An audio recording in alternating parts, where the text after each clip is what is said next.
Cowboy news. They say ain't no party like a Cowboy party. But what about a Law Nation party, baby? Come on.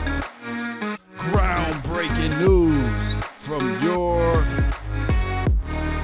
truly Law Nation. Let's go. All right. Hey, ho. It's the Cowboy Show. Let's go. Appreciate everybody. Be sure to hit that like, share this content, let a friend or a neighbor know where to go when they want to tune in to Cowboy Sports Talk and beyond. Yo. They say, come on, Cowboy Nation. It's the hype time for your mind, baby. They say, Lord, you the reason why the Cowboys been the way they are for all of these years. It is what it is. It's my fault, baby. Let me follow the sword. Let's go. Come on. All right. Who running? Who running? Who running? Yo. Come on. Let's go. Shout out to all of the followers. Appreciate the subscribers as well. The notification swat up, baby. So the Cowboys, we like our guys. Let's sing it. We like our guys. You know, that's just what it is. Cowboy Nation, I really appreciate you guys for tuning in. And this is the thing. I absolutely look at Carlos Watkins as a guy. When we look at everything from A to Z, we would say, man, he showed up, baby. Look at that pick to the 20, to the 10. With the stiffy, he's in. I like Carlos. You know, before he came to this team, a lot of people didn't know that, you know, he was one of the guys that a lot of people had counted out. Now, were there other players, dare I say, better than Carlos Watkins? Yes. You know, Jaron Reed was there, and he just got signed by the Green Bay Packers. He had 3 interior sacks, which was good.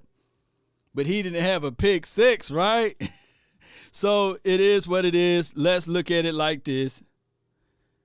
It's a shame on how they give the 1-year rental, because we wouldn't hear this type of news. We wouldn't hear this type of conversation, right? If it was if he had already signed like last season with a 2 to 3 year contract, and we wouldn't be talking about we wouldn't be going over this at all. We wouldn't have been saying, oh man, the Cowboys just signed another guy that's on the back end of the roster. What are they doing? I get it, right? We wouldn't hear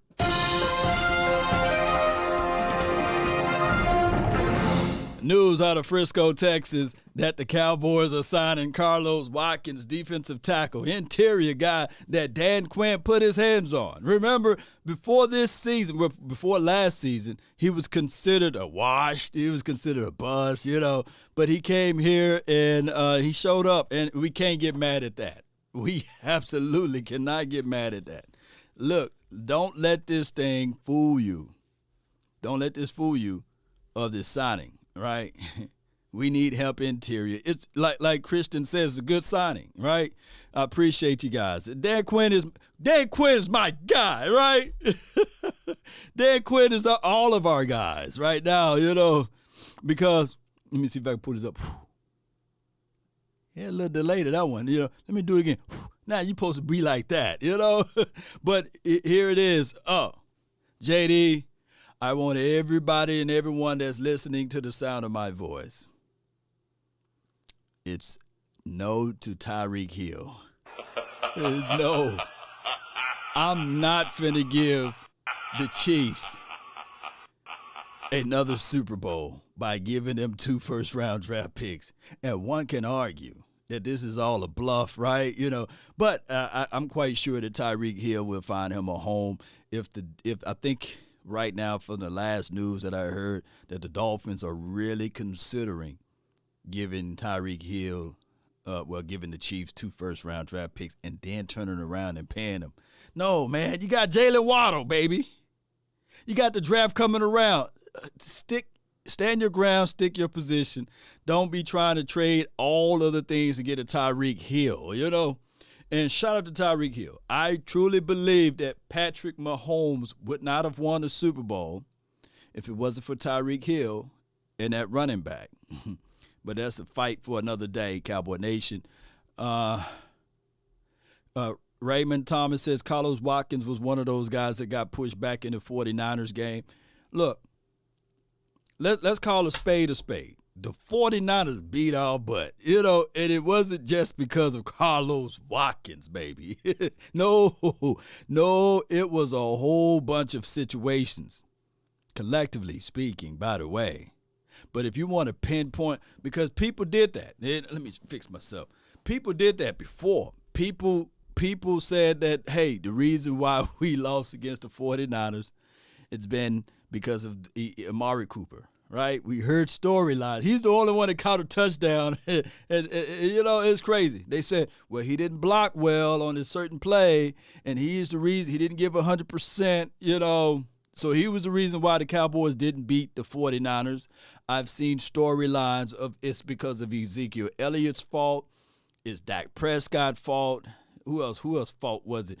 Oh, it was Trayvon Diggs' fault for losing against the 49ers. Look, the 49ers whooped our tail. We were nervous. The coach admitted it, And on top of that, they had us practicing in pads the week of the game, which was out of the norm, right? And somebody said, yeah, it was Randy Gregory's fault, right? It's gone. Look, the toxic level of the fan base, the reaching of the fan base on so many crazy angles, whereas they take words and they twist them. And I've seen Photoshop material tweeted back at Randy Gregory, and he responded, and people were giving it validity. People were saying that, this is what Randy Gregory said, and he never said it. It was somebody that Photoshopped something from A to Z Sports Dallas. Shout out to them. Shout out to those guys. Shout out to Will Steele. And they Photoshopped it off of their Instagram page and put different wordings in there and then tweeted it to the man and expecting this guy not to respond, and he responded, right? I get it. That's the level of reaching that the Cowboys do. And it becomes a problem because we continue to do the same thing over and over again, and we throw dirt, we losing ground, right? Look, a player goes to another team, it happens. Davante Adams, he didn't want to play for the Green Bay Packers. He wanted to be the highest paid wide receiver. They understood. They didn't call the man a cheapskate and all of this stuff. He should take the home team discount. He's going to Raiders land. They got multiple draft picks for it. Now it's kumbaya. Everybody's happy. The Green Bay Packers got some draft picks. The Raiders got their number one wide receiver for Carr brother. That's life. But the Cowboys don't know how to let things go. There's somebody that will tweet out somewhere in between today or tomorrow or next week saying that Dez Bryant caught it, right? That happened way in 2014. But somebody is still talking about, yeah, dog, Dez caught it. Man, come on, baby. It's the year 2022. And we still crying about the moon. Saying, I can't stand the moon for shining. And the moon said, man, I'm just reflecting what the sun is giving me. But neither here nor there. Actual point there, by the way. I want you guys to understand that Carlos Watkins, he is Greg Berry get clicks era. Yeah, Carlos Watkins is a real good guy, man.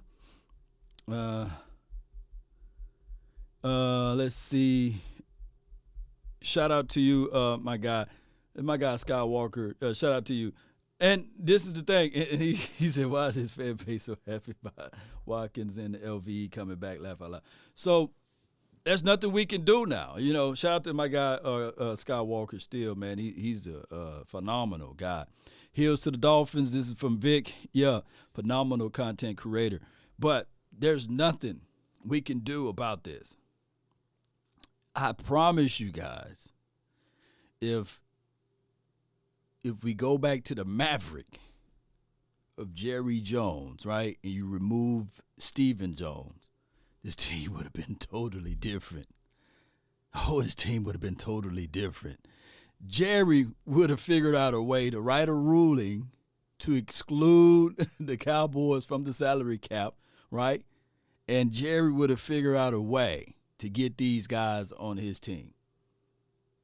It's been over 30 years now since we've been in that good spot, right? Somebody can say the last willing and dealing that we did in 95 era, right, was Jerry's last hurrah, right, for going out there, getting prime, right, and making sure that this team have some pieces in place.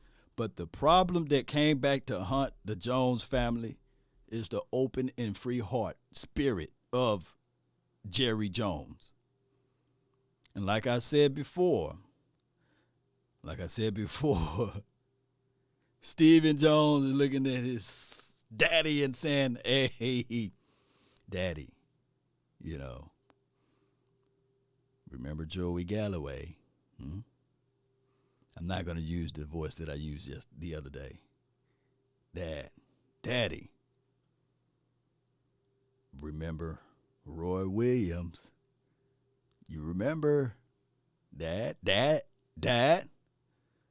Come on, Daddy. Do you remember? You know, Iceberg Q. You said, I don't want to use that other voice again. But did he actually go to the Dolphins? Let's see, man. Let me see, because this will let me know right now. Let me see. Let me go to trending.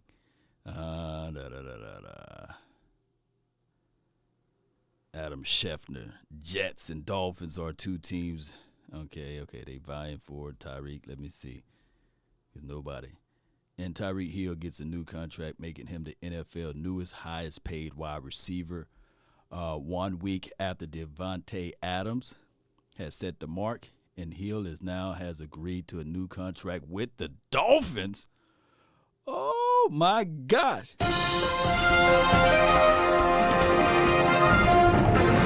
I could not believe it. Breaking news. So, jeez. What the Dolphins is doing, man? What is going on here? This is total pandemonium. Oh my gosh, man. Oh, what? All right, so I'm thinking now.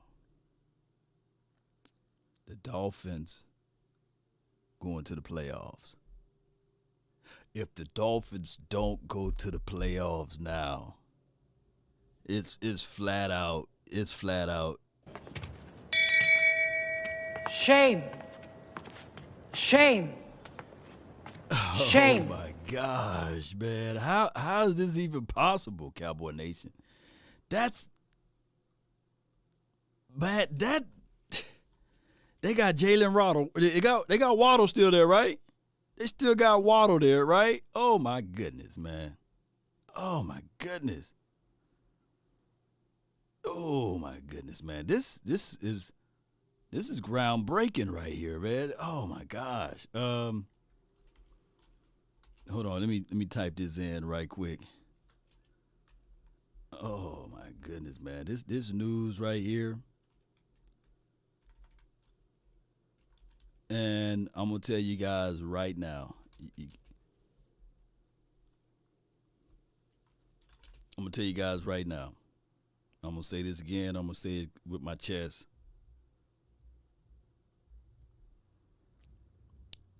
Pat Mahomes will never be the same.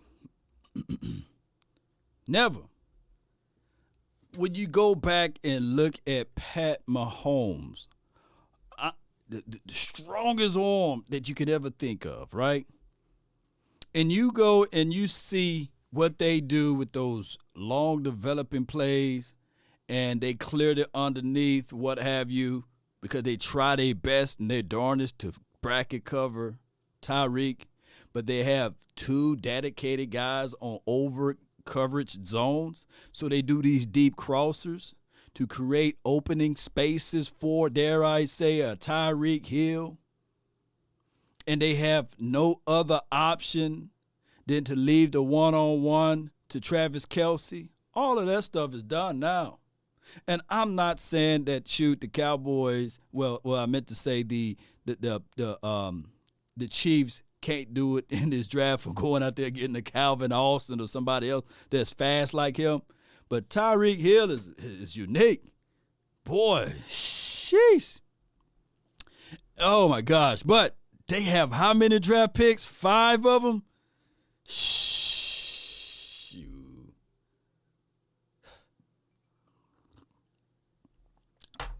How can the world? How much money did the doggone, let me refresh, how much money did the Miami Dolphins have? $6.6 million. I can't wait to see this contract for Tyreek Hill. I can't wait to see it. I can't wait to see it. Look, let me see if I can find his contract. Oh, he's Drew Rosenhaus is his agent. Oh, let me see what Drew is tweeting out. Oh, he just retweeted what he said. Okay. And you know how scum dele scum Drew is. Shout out to Drew Rosenhaus, by the way. But man, who have the language of this contract? F them pig, that's what Sam said. 4-year, $120 million. Oh my gosh. Shout out to you, Cam. Oh, Cam. This, let me pull this up right quick. Hold on, man. God, dog. Are you not entertained? Are you not entertained? That's crazy. So Juju is the number 1 wide receiver for the Kansas City Chiefs. Oh my gosh. CD faced more double coverages than Coop this in the 2021.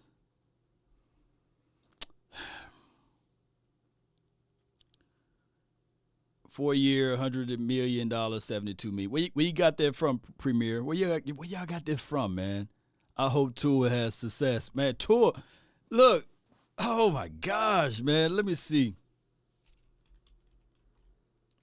Roster. Jalen Waddle, man. They got the tight end, too. Boy, they've been making some moves. Oh, my gosh. They've been making some moves over there. Later, nobody want to subscribe to y'all, man. Get out of the way. Depth chart. They don't have it, y'all. This page cannot be found. All right, man. F y'all, man. Screw you. $72 million guaranteed. All right, so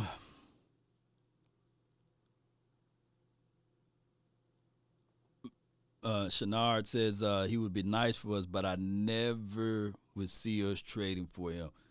Not for no 2 first-round draft picks. Oh, no. Shout out to you, Marty. Thank you for the 50 stars. Appreciate you, Marty.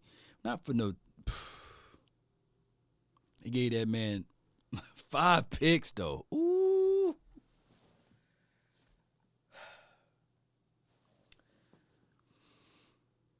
Kansas City Chiefs should be looking into this thing like this, man. With Pat Mahomes, although they're getting rid of one of his weapons, they should say, man, every time the Miami Dolphins lose a game, the Chiefs is like, yeah, come on, we go to the moon. We go to the moon, you know. Every time Miami Dolphins lose a game, they're going to be celebrating. The Miami Dolphins better be winning every single game. Because the Kansas City Chiefs going to be looking at this thing, oh my goodness. We got 5 of them. I got 1, 2, 3, 4, 5th, you know. Hey, the only person, look, Oh, my God. Where you get that language from, man? It was the 2022 first-round pick, second-round pick, fourth-round pick, and 2023 fourth-round pick and sixth round. Okay, so there, yeah. But still, though. All right, so it's this year's. Okay, I thought it was next year's, but so it's this year's. Where the Miami Dolphins drafting at? Oh, my gosh, man. This throws the Carlos. Look, let me put some highlights again of Carlos Watkins, baby. The Cowboys and re-signed Carlos Watkins. And this is what we do, right? While all of this news is hitting, and let me just give you guys that while I look up some more. Look, it's just a repeater. That's only one of the highlights that the man got. So y'all leave me alone. Y'all leave me alone with Carlos Watkins, man. That's the only highlight that I can generate right now. But let me see what my guy Jordan Shorts. He has some language on his contract. Shout out to him. All right. And let me see what we have here. D-game day. Let's see what we have here. Oh, my God. Okay. 4-year, $72 million guarantee. Jalen Waddle and Tyreek Hill has got to be the fastest 1-2 receiver duo in the NFL. Let's pull this up right quick. You see what my guy Jordan Shorts have over here. All right, so he said Jalen Waddle and Tyreek Hill has got to be the fastest 1-2 receiving duo in the National Football League. Do you guys agree or disagree? Who all agree? Who all agree or disagree? I'm going to read. Which one shall I hit? Because I'm trying to figure out who. All right, so if I'm a DB, if I'm covering Jalen Waddle, and I got Tyreek Hill, and I know for sure they got a mad scientist as it relates to running the rock, because they're going to be a run-first team, get it, dig it deep. They're going to create alleyways and lanes for this quarterback to throw the ball. Shoot, everybody agree. Okay, everybody agree. Let me hit the agree button. Shame. Shame. Shame. Shame. Shame on the 13.4% of the people that disagreed. Like, who's going to be better? Who's going to be faster than that? All right, Mecole and Tyreek in the past couple of years. No. This dude right here, he's just a diehard Chiefs fan. Shame. Shame. Shame. Ain't no way if you're looking at quickness, if you adding quickness, short area quickness, and straight line speed of Jalen Waddle and Tyreek Hill, come on, man. Mecole he ain't a shifty guy. He's quick now. He ain't shifty though. But come on, man. This is gonna be a situation whereas they're going to bring some fun back in Miami. And this is the situation that I'm believing with Miami. You know when that dude, the coach, said that the guy is pretty much sandbagging and willing to pay $100,000 to lose per game? It seems as if, though, that sparked the initiative now to go all in.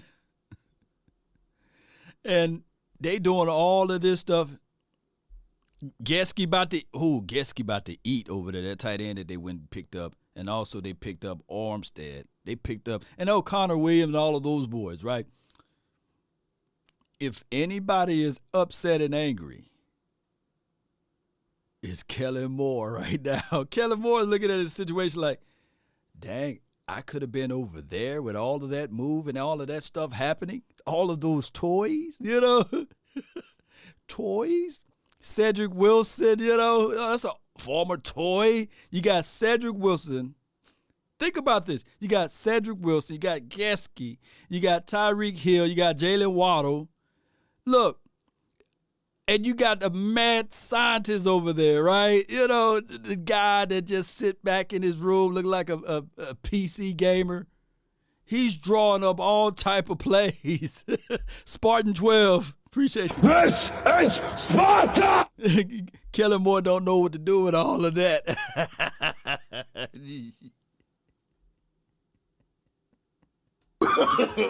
No. You're right. Kellen Moore would have been like, man, I got Tyreek Hill,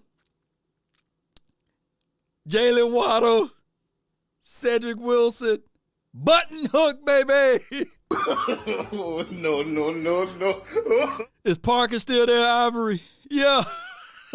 we going to run a hook route in the middle of the field, and we're going to feature Gesky. Oh, my gosh, man. Miami, come on, Miami. Why y'all didn't pick up Kellen Moore? Oh, my gosh, man. Oh, my gosh. Oh, let me quit talking about this, man. I guarantee you, their running back will have 1,000 yards. I guarantee you can book it. Miami Dolphins, they're gonna be a very precise team. They're gonna run the ball. And let me see, their defense stepped it up last season. Let's see, Miami, not the Hurricane. Yeah, I'm a human, man. What's wrong with y'all? Get out the way.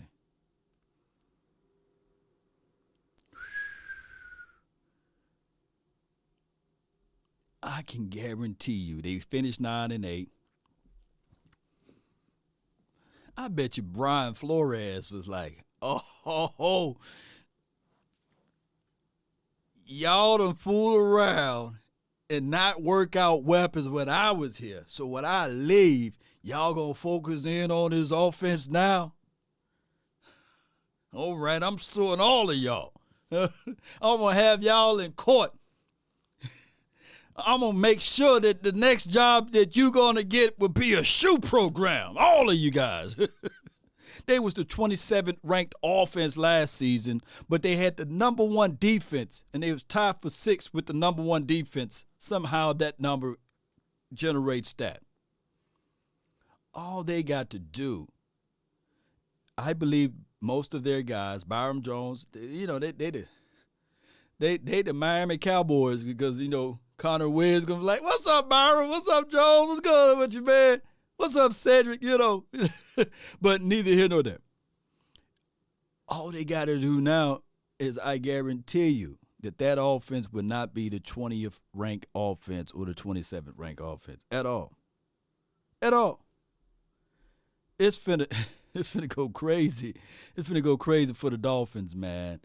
Shout out to you, JR. Thank you so much for jumping in. Let's see what he has to say. Hill, Waddle, Wilson, Gesicki, running lane gonna be open like ecstasy on a Friday night.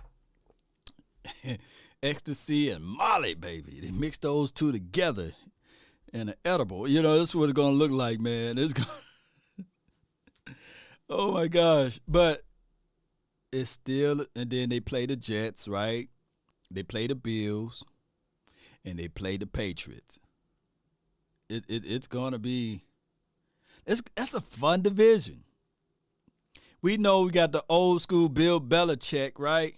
And who? Matt Jones, you got him. And then you got the young quarterback who nobody should be giving any bevies of excuses because he's going into his second year. The young quarterback for the Jets that a third of you guys wanted over here in Dallas. I remember you guys, And then on top of that, you got Allen, one of the better throwers of the ball, right, for the Bills. So we're finna find out real quickly what that division. Mac Jones, who? Yeah, so it is about to go crazy. Shout out to you, Miss Jackie. She texted me. Let me see what she got here. And, yep, it's true. I'm going to put yup. Yup. It's true. All right, so Parsons gonna crush dreams. Next, Baker to Miami. No, I think that Tua is a good quarterback for them, and I do know that Teddy Bridgewater, he backed up out of there, right? He committed, then he said, "Nah, I'm gonna get up out of there," and it's a situation like that. But appreciate you, John Sullivan. He said he appreciate the final word. Appreciate you, man. Thank you so much for jumping in. I mean, we try, man. We try to be real authentic, man, and we don't talk to each other before the show, so we try to shoot everything off the hook. That's Tour Team, Alex E. Shout out to you guys, man. They are Super Bowl bound. Look, there's two types of things. There's two types of things that I'm going to have to bring out to you guys and bring forth to you guys. Let me pull this up right quick. Let me make sure we still here. All right, two type of things that I want you guys to pay close attention to. Hear me out. The Dolphins and all of these teams during the offseason that make these type of moves is considered paper champs. Considered paper champs, and that's what it is. The hype and all of that stuff is good. But there's one element, because we can get this piece here, get that piece there, but the one element will be, can these guys play together? Are they willing to practice extra? And that's why I really say that the NFL, no, never stop grinding. Cowboys are paper champs. No. See, that's the narrative that the media like to give out, that the Cowboys are paper champs. But we really don't make any moves to be even considered paper champs. Never. We really never go out there and make a gang of free agent moves. Now, we do draft pretty well, right? No one can argue that like CeeDee Lamb, Trayvon Diggs, Parsons are horrible draft picks, right? Those are impact players. And one can even argue that Osa was even an impact player for us. I think he led the interior for most of the season with pressures out of rookie class, you know. So that's the situation there. And what we as Cowboy fans, there's, like I said, the two folds to it. Like, we really, when we look into this thing as free agency and looking at the better staff that we have now on the defense as it relates to coaching, what we're begging for the front office to do is to have that short-term memory and say, yeah, you got holes with the Brandon Carr, which the contract wasn't even that bad, right? Yeah, you got holes with Brandon Carr. Yes, you stumped your toe on the Roy Williams acquisition. Yeah, you bumped your knee and elbow on the Joey Galloway situation. But that is not the time to shy away from dancing in the free agency. A good friend of the show, a good friend of ours, all throughout, Cowboys land, Foots the King. He tweeted out the other day, and he was talking about outside of the LA Rams, what other teams really moved in free agency and won the Super Bowl. And everybody reminded him, shoot, you can go back to the last 10 teams that won the Super Bowl. They all danced into free agency. And one of the weakest spots of the Cowboys, free agency. It is. It's just that. And this is not us complaining. This is not us talking negative. But these are just facts.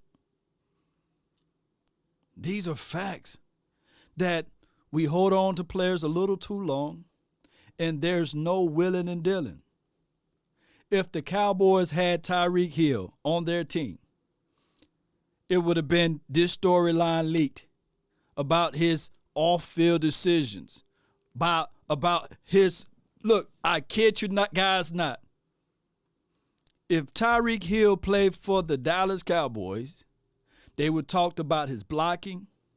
They would have leaked information out to the reporters, the beat writers, about his level of concern as relates to, is he all in or do he really want to do his YouTube stuff? You know that Tyreek Hill on YouTube, right? Can you imagine a Cowboy player on YouTube? Tyreek Hill is on YouTube. It would have been so many things. Sources said that Tyreek Hill, who came out of college right now, punched his, at the time, fiance or girlfriend in the stomach while the child was still developing. Right? Before he got to the league or what have you.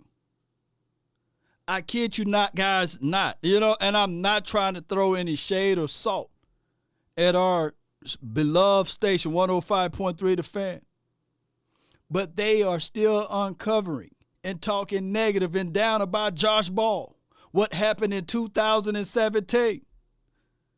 You can go to 105 right now, and they saying, look, these are the information. They already sullying and denigrating Josh Ball. They digging up the past and talking about that. Why? I don't know.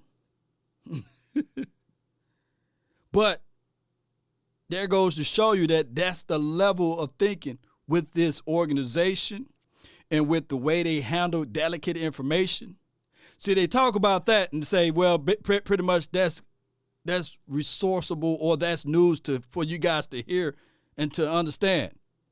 And that's personal business, by the way, because they only telling you one half of the story. They're not telling you the storyline about how Josh Ball said girlfriend was beating him up, pushing him everywhere, right? But they giving the news, already painting the narrative that this guy's a monster of what he did in 2017. It's the year 2022. Now, granted, yes, the Cowboys pretty much shouldn't have picked him up because of the domestic violence, and I can only imagine, right, if you're only saying one side of the story and you look at him as painted as the villain. But why even talk about that? I thought that that's personal information. I thought that that's stuff that you don't supposed to touch, right? But law over here, when I talked about Jerry Wayne Jones' side affairs, dare I say, allegedly, oh, that's personal stuff. We don't supposed to talk about that. But you're talking about a kid that what he did in 2017, and you holding his feet to the fire and holding him accountable to those things and those actions, but you're not holding the multi-billionaire to that same degree? Come on, man. Let me know if I'm lying. Go to 105.3 The Fan right now and pull up Josh Ball's storyline. Let me know if I'm lying. And now they expect me to muzzle my mouth? Shoot. Hey, you ain't finna stop Law from talking. I'm going to say it how it is. So when you text me saying, hey, man, can you not talk about bull sugar? I'm going to talk about it. Because a spade is a spade. What's good for the goose is good for the gander. So that's just the reality of it. And we never get to that degree of moving on from a player and getting something back in return. We get the horse droppings, the scrapes, the 5th and the 6th round draft pick for all players. But we look around all throughout the league and we see that even teams that have a disgruntled player get 2 first-round draft picks, 1st and a 2nd, a conditional 3rd pick if this happened. It's crazy. Chris Flores said, you're not going to get invited to the media party. Yeah. Come on, look at me. I would look like a sore thumb thinking out anyway. You know what I'm saying? This guy with the hairy beard, unprofessional. They wouldn't want to see. They'd see me, they'd probably turn the other way. They know I'm coming. They're like, oh, sure. Yeah, they know I'm coming. But I'm everywhere. I'll be in Oxnard. I'll be at the training camp. I will be right there in the Dallas Cowboys facility when they open it up to the people, with my people. Look, people want somebody they can identify and touch, not somebody who's sitting all high and mighty. Come on, Cowboy Nation. But it is what it is. Shout out to them and the way they move and operate. Tony, we all know that Hill went to the Dolphins. Yeah, he did.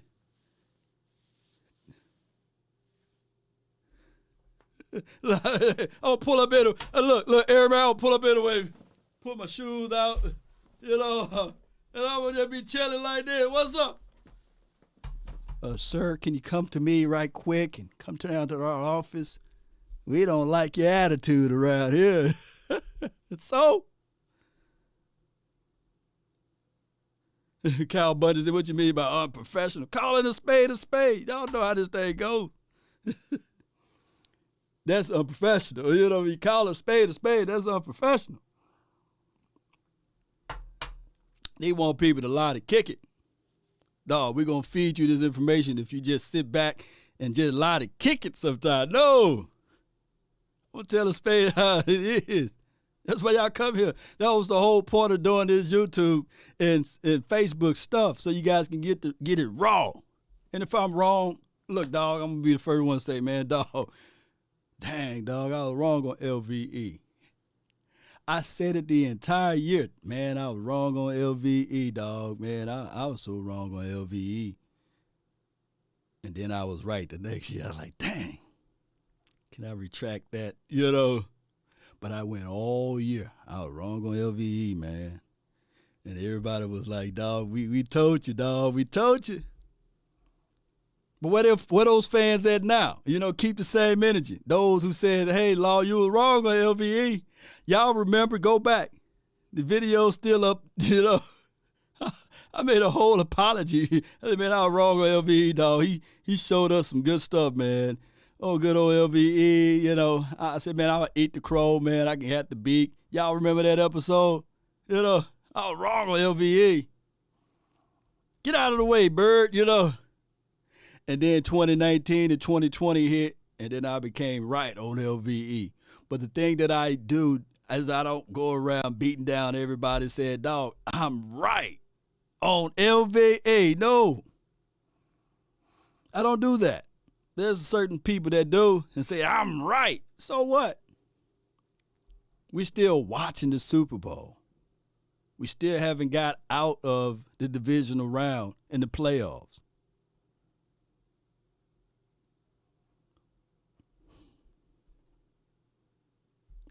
Look, here's what I really want the Cowboys to do. And I'm not on nobody's high horse or what have you to say, if the Cowboys do it this way, we go into the Super Bowl. I'm not finna say that. And I'm not saying the way that they are doing it now is impossible. I'm not saying that. Because at the end of the day, I want this team to win. There are a few things that we got to do beyond going out there, picking up this guy to the 20, to the 10, with the stiff form he's in, Carlos Watkins. We definitely have to look into this free agency and get quality over quantity. We do. We have to really look into this draft and say, with all of those draft picks, package them, move up, and get quality over quantity. The Dallas Cowboys been doing it just like this. We're going to collect all, we're going to preserve all, and we're going to go by the law of average, meaning that there's somebody in there We drafted a cornerback last season in the second round, and he had minimum start time, right? And now we're put into a place, in a position that we don't know what he's going to do. We have hopes that he can become a starting cornerback, but we don't know. We have possibilities to say to ourselves, he'll be a starting cornerback. But lo and behold, don't you think that with Jordan Lewis and Anthony Brown that had their better seasons in a long time, now while it's hot, is the time to trade said player to get multiple things back in return? Me and Big Game James, we were having a spat before we went live, and we never got a chance to talk about this. We never had a chance to talk about this. But who had a better season? Anthony Brown or Jordan Lewis? Even from a stat base, because that's what you present to the table. And how can you get in front of that information and sell it? Who had a better season? I want to know in the chat. Who had a better season? C. Nick says AB. Okay. Who else? y'all put it in the chat.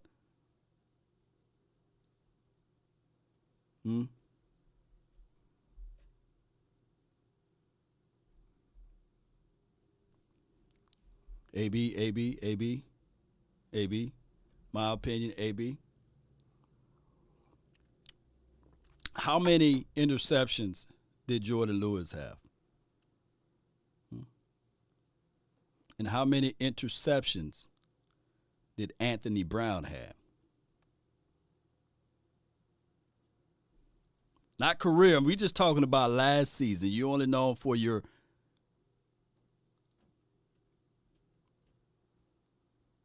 See, both had three.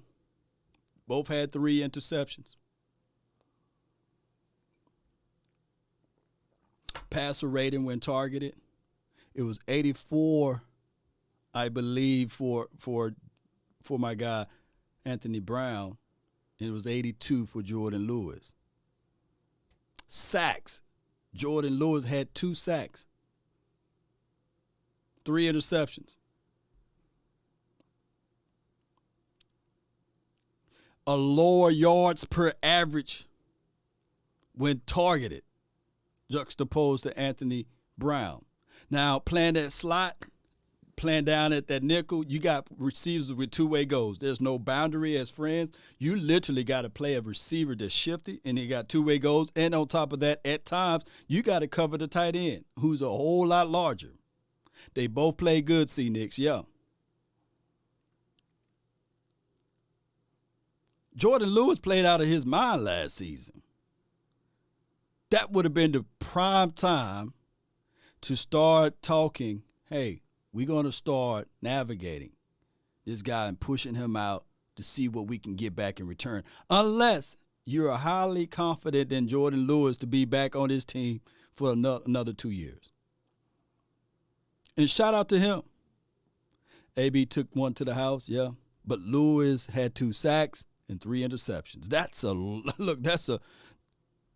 We didn't see that type of level of production from Lewis ever.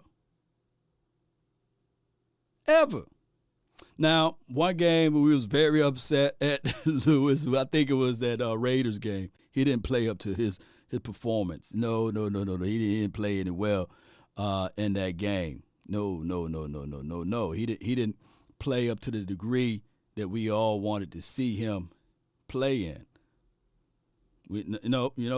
And then this pressure right here from D-Law, got his hands in there. Lewis come off around and catches his ball right here, creases off to the edge there. Shout out to J. Lou, what have you. Shout out to him on that one. But 3 interceptions. We looking at solo tackles, 54. 1 forced fumble. I forgot that he forced a fumble. So you take let's look at this. 3 interceptions, a forced fumble, 2 sacks. We're going to pull this one up so everybody can see. Bear with me. Bear with me. And then let me go ahead and pull up Anthony Brown, who starting that corner, yeah, you're going to be attacked a little bit more, right? Anthony Brown, he had 1 forced fumble as well. Shout out to him. 3 interceptions. Passer rating when targeted, 84. We're going to pull this up so everybody can see in a few. Here we go. 62 solo tackles, 9 assists, 1 forced fumble, 21 stops, which was good. That's good for him. 11 missed tackles, 3 INTs. Passer rating when targeted was 84. Yards per reception when allowed or what have you was 12.6. Let me pull up this Jordan Lewis.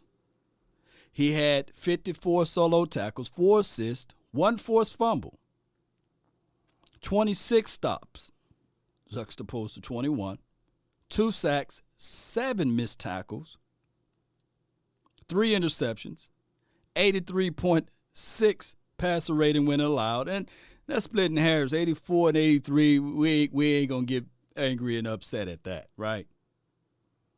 And then yards per reception is 11.9, and I think Brown was right at 12. So that's splitting hairs like a yard, right? But the Cowboys should know how to pivot that and get something back in return. They should be able to post up, hey, Jordan Lewis, stat lines, and speak it at a glowing rate. Get the agents available. If they don't planning on bringing him back, right? But if they planning on keeping him for another 2 years, then it's a moot point because we like our guys.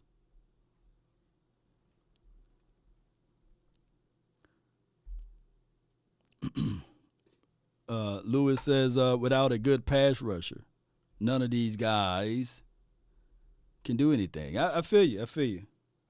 But I'm going to go back to this point. Who had a better, season? Jordan Lewis or Anthony Brown? Right? Any news on Emmanuel Sanders? I don't know, man. And I know he's like 35, 36, and the Cowboys really don't like those guys that's long in the tooth like that. If they already complaining about bringing in Bobby Wags for a cup of coffee, I can only imagine, the guy that's 35, 36. It is what it is. How did Denver beat us? How did the 49ers beat us? That's a good point, Michael Armstrong. Cowboys, according to the Denver Broncos, on that opening drive, it was a sweet one, right? I think TP had a big kickoff return, got it halfway there, and the Cowboys went 3 and out. Then they got one play for like 5 or 6 yards, got down to the 4th down, and they went for it. And that was the spark that really ignited. And they said, oh, okay. And they marched down there, and they put it to us, and we never got back on our heels. And in that game, when you go back and watch it, Dak Prescott didn't perform his best as well. He missed 2 open targets to CeeDee Lamb. CeeDee burnt those guys, and if he was a little bit better in throwing and delivering that ball, we would have been in the thick of it. Into the thick of it. We'd have been into the thick of it. And those 2 opportunities missed. Hear me out. Those 2 opportunities missed was like a big epic situation for us, and we never recovered. Another thing that we had issues with in that game, that was the first game they was playing musical chairs with the offensive line. And I told everybody, don't touch the offensive line. Leave it alone. And Tony Pollard had some good explosive runs. I think I even got to highlight a little bit of his runs against that team. And he was averaging pretty good. He was in this game, but they went away from Tony. And it's an inside run of 6.5 yards, right? That's that 21 slam play. And on top of that, this was a little screen pass, well, a little underneath pass, and he was able to wiggle and get some necessary yards on the defense. If you featured Tony more in that game, and we didn't have the foresight of knowing that in this game that even Ezekiel Elliott, this was another kickoff returns on this game, big play. See, to the 40, to the 50. That was the opening kick on that game. We didn't have the knowledge that Ezekiel Elliott had a PCL tear. And if I'm Cowboy staff or what have you, even in this game, we ran pretty good against the Chiefs. We just stopped it. You're like, look, we running too good, And that's giving the ball to Tony Pollard against the Chiefs. We lost both of those games, by the way. But I'm going to tell you guys that this team got in their own way and in their feelings on winning a certain style. Now, they would never admit it, but, man, Hickman, you said they bullied us. Yeah, you can put that into that too. But the Cowboys must, M-U-S-T, figure out a way to get beyond the political football and play some good doggone football. Just play some football. I believe, I absolutely believe that if you look at it in this fashion, that when you look at the Miami Dolphins, who now got Tyreek Hill, Jalen Waddle, Cedric Wilson, they went and, I guess, re-solidified that offensive line now with Armstead, and, we're going to see what Connor Williams bring to the table. But I truly believe if they just play some smash-mouth football, run to set up the pass, they go into the playoffs. Jimmy said we need Everson Walls back. No. Everson, man, he fooled around and left the team, went to the Giants land and got a Super Bowl ring. That hurt my heart, man, when he did that. But shout out to him. He is a legend. Did the Miami just got better than the Chiefs? This is from Lawrence. Appreciate you. I don't think that the Miami Dolphins is better than the Chiefs because the Chiefs going to utilize those draft picks, and we'll see how all of this stuff unshake. But if there's a Super Bowl during the offseason, the Miami Dolphins is undefeated right now, and they just won the Super Bowl. The offseason Super Bowl. But they're not playing with it. They're saying, okay, all right. You try to come for the owner over there saying that we try to lose on purpose and get $100,000 a game, right? That we're going to pay the doggone coach for that. We're going to show you how to all go in, right, to reshift the fan base mind. And right now, the fan base was like, man, I don't care what Flores was talking about. Shoot, we going to the Super Bowl. That's how the Miami fans are thinking right now. They're going straight to the Super Bowl. There's levels of optimism right now that they can't complain about anything at this point. But the Chiefs, yeah, Lawrence, you're right. The Chiefs got a crazy situation that's going on now. And that crazy situation is this right here. Everybody in that particular division got better. So you got to look at what the Denver had done. You got to look at the Chargers. Ooh. They ain't pulling back no punches over there, too. But we'll find out, man. That's just how all of this stuff shakes. At least they're giving them hope. Bear 24. All right, so to pivot to talk about the Cowboys. And like I said, Cowboy Nation, there's no jab at any media person because I always got to say that because it'd be one or two people who chop what I said in 2 hours and say, okay, this person is talking about that person or this law is talking about that person. Number one, don't be messy. As a female trait, and it's really crazy if you're a guy and you're messy, right? And two, I'm going to spit the way I spit. That's just how it goes. And nothing wrong with the females being messy. You know, these ladies, that's what they do. You know, there's an old country saying, I knew the world was ran by females when I saw the rooster get run out of the hen house. That's an old saying, baby. That rooster go in there, he responsible for the cost of all of those eggs that's in the house. But you'll see him get run up out of there. If you ain't from Mississippi, you don't know what I'm saying. You know, that rooster get ran up out of the hen house, you know. That's just how it is. So shout out to the ladies that watch this thing. I think the Bengals won the off-season award. Is for my guy Ninja Nuts. Big La'el Collins did. Let me show y'all what La'el Collins said. Let's see. Shout out to everybody that's watching on this sports breakdown on my page. I think La'el Collins had a ponytail and everything. I think I got it. Well, here we go. He asked me, say, deal done with a lot of question marks. And I was like, yeah. I said, your new bodyguard's in town. Nobody's touching you. And I'm just looking forward to getting in this locker room with the guys and showing them the type of pro that I am, the type of person that I am, and the type of teammate that I'm going to be. And, just earning the trust and respect of these guys that's been here before me, and obviously wearing that legendary 71. Represent one of the best, Willie Anderson, all-time great. So I'm just excited to go ahead and carry on that torch. So you mean to tell me that the Cowboys knowingly knew that the Cincinnati Bengals needed, N-E-E-D-E-D, needed offensive line, and you couldn't squeeze them?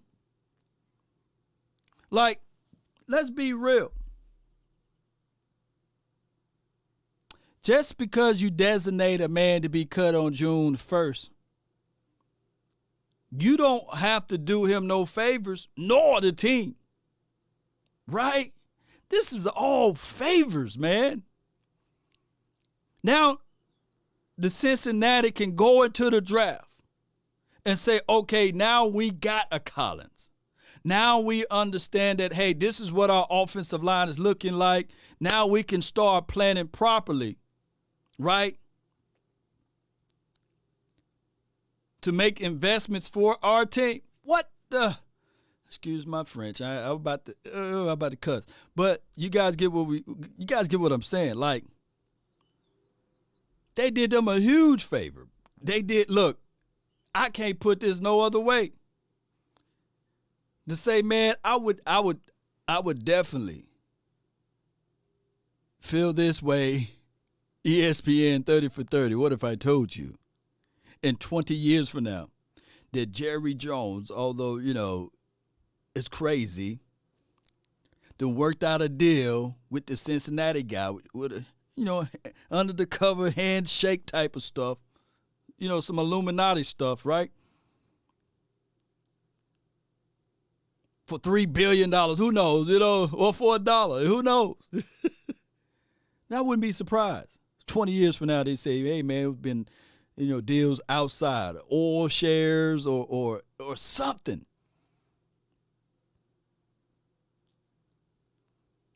What would be the point of letting this guy go now until waiting till after the draft? You can't use none of the money anyway, newsflash, until June 2nd. They could have squeezed the Cincinnati and say, hey, man, we know, hey, we know that you need an offensive line help, dog. We got La'el Collins that we gonna trade. We gonna get rid of La'el Collins. If you really want him, this is what we're seeking. And I thought that deadline make deals. Jay Lombardi, appreciate you. Watkins is more durable than Urban. Yeah. Urban always had some type of strange injury. But that deal, my friends, is the craziest thing of it all. Because what we going to do with the $10 million? We didn't get Zadarius. We didn't play any ball for Bobby Wags, right? The Tyrann Mathieu, the honey badger that he is, right?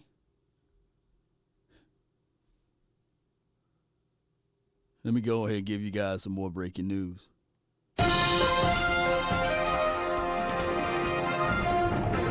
The Dallas Cowboys officially today signed Jeremy Sprinkle for a one-year contract, according to Michael Gelkin. Oh, my God. Let me pull up Michael Gelkin. I think it flashed. I could be wrong. Let me see. I think it flashed on my screen. Cowboys have now agreed to terms with Jeremy Sprinkle. They announced his return helps the depths at position after the team parted with Blake Jarwin, the following hip resurfacing surgery.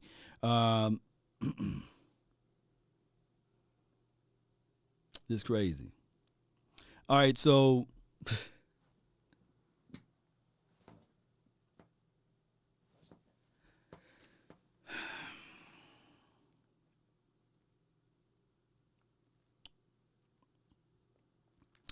Jeremy Sprinkle is a good blocker, tight end, and we already heard the news of this, of them pretty much going to re-sign him anyway, but it's official, right? Anybody got the numbers for Carlos Watkins, by the way? Anybody got the numbers for Carlos Watkins? Sprinkles, baby. Sprinkle me, baby. Sprinkle. Jeremy Sprinkle. Who got the numbers for Carlos Watkins? Because I don't see nobody putting the numbers out for that one-year deal or rental. Let me see if they got any numbers.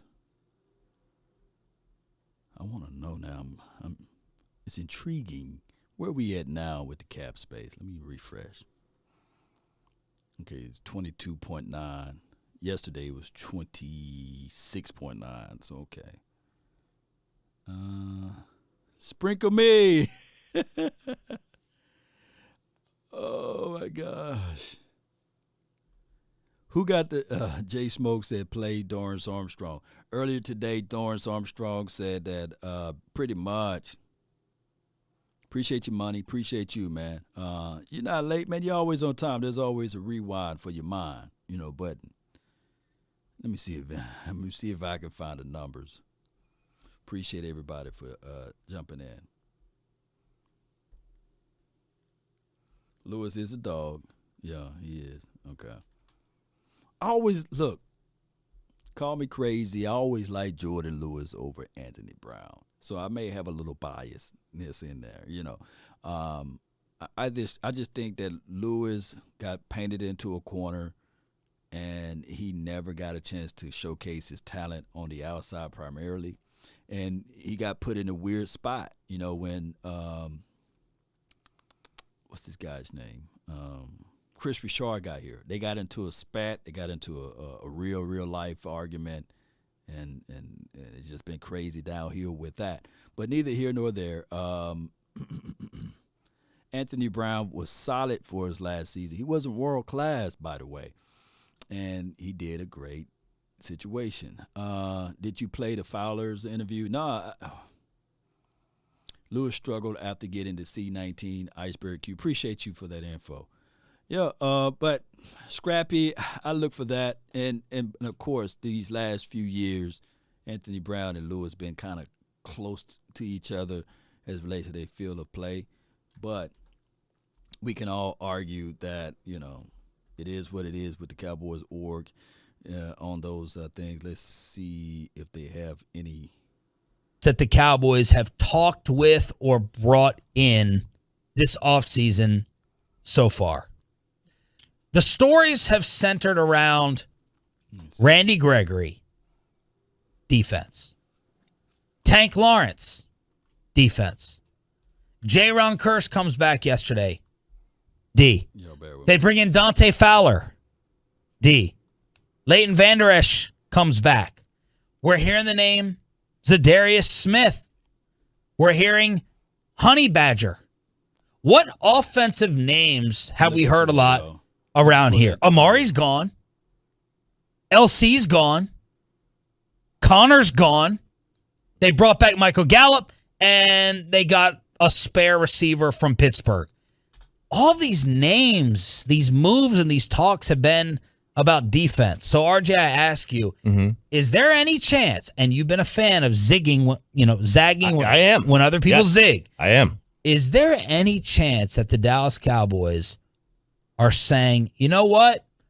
We're going to learn a lesson from San Francisco. And the two lessons are, we need to be tougher. That one I know they feel, and they're right. And the second is, hey, they beat Green Bay at Lambeau. Let's do it with defense.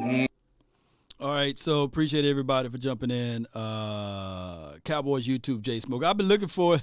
I typed in Cowboys YouTube, and everybody content popped up but the Dallas Cowboys. So bear with me. I'm trying to find that audio. And for 105.3 The Fan, pretty much they are saying that, hey, we're going to focus in on the defensive side, and we're going to try to get physical like the 49ers. Now, this is all speculative, right? We don't know how the 49ers crafted up their team and how they did as it relates to coaching or what have you. But we do know what Dan Quinn brings to the table. And normally, as a DC, you get better as the years develop, right?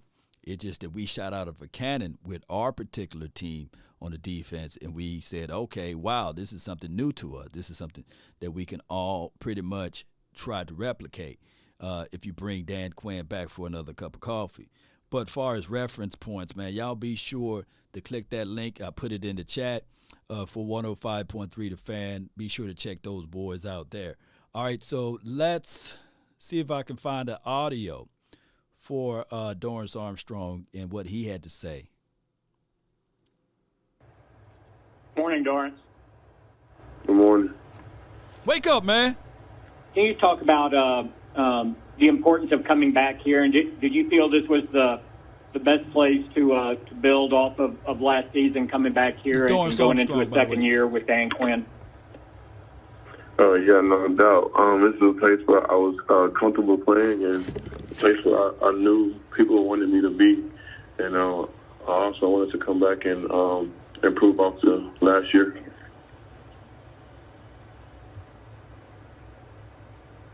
All right, so this is the interview is on DallasCowboys.com, and it just was released, and this is Dorrance Armstrong press conference. Can y'all hear the audio? What do you view as your role on this defense, and with Randy in Denver now, how does that change the potential for how you can contribute? Honestly, it would be the same with or without Randy. He's just a guy that we lost, but I'll be doing the same thing, playing DN, playing inside, special teams. Nothing much would change. Dorrance, were you thinking that you would be back here when free agency started, or do you kind of open up the possibility that you'd be going somewhere else? I'm pretty sure, like most players, they kind of take a step back and look at all their possibilities. What was the process like when just getting a feel for your possibilities elsewhere? Honestly, it felt like being drafted again. You know, you just have to sit back and wait until your name is called, and that's kind of how it was. Was there one team externally that was pulling you the hardest to consider potentially not coming back to Dallas? Was there anyone that really emerged for you that really attracted you? There was a few places, but it was just, I don't know how to really answer that, but there's a couple options out there. What else do you feel like you still have to? What do you feel like you still have to accomplish in your career? Where do you think you can still get better? Jay Smoke, I'm gonna look it up. For sure, my entire game. I'm not a perfect player. I'm not a face of a franchise player. Hey, Jay Smoke, if you can, DM me that link, or if you got that Fowler interview, DM me that link on Twitter, and I'll be able to pull it up that way. Hit me up on Twitter because it's hard to find those clips there. And y'all go ahead for me, take a shot of coffee. Jeez. Doris Armstrong, I'll be like, wake up, man. Come on, man. We're having a conversation here. Oh, my gosh. All right, come on. So, obviously, I have a lot of work to do. And that's just going to happen all the time.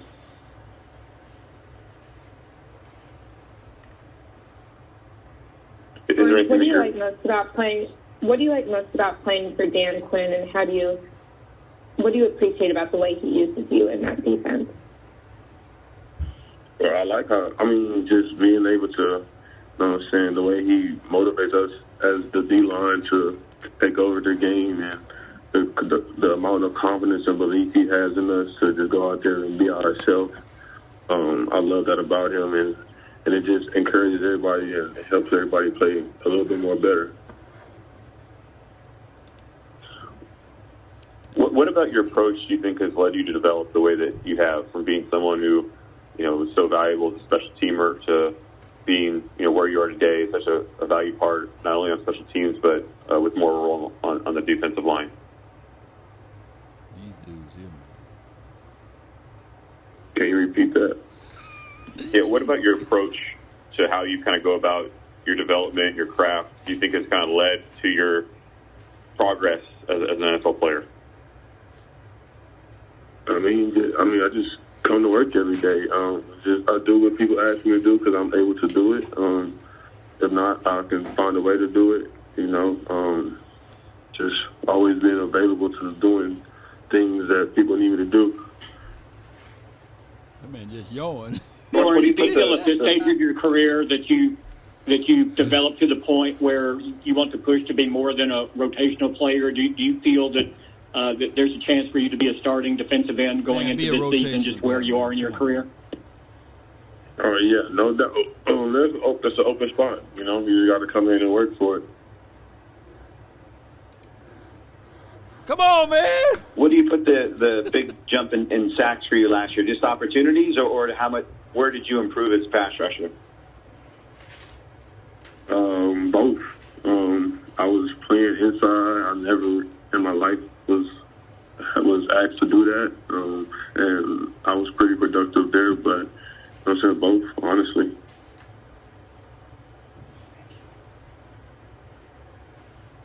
What does it mean for this defense to have DeMarcus Lawrence still here and still part of the group?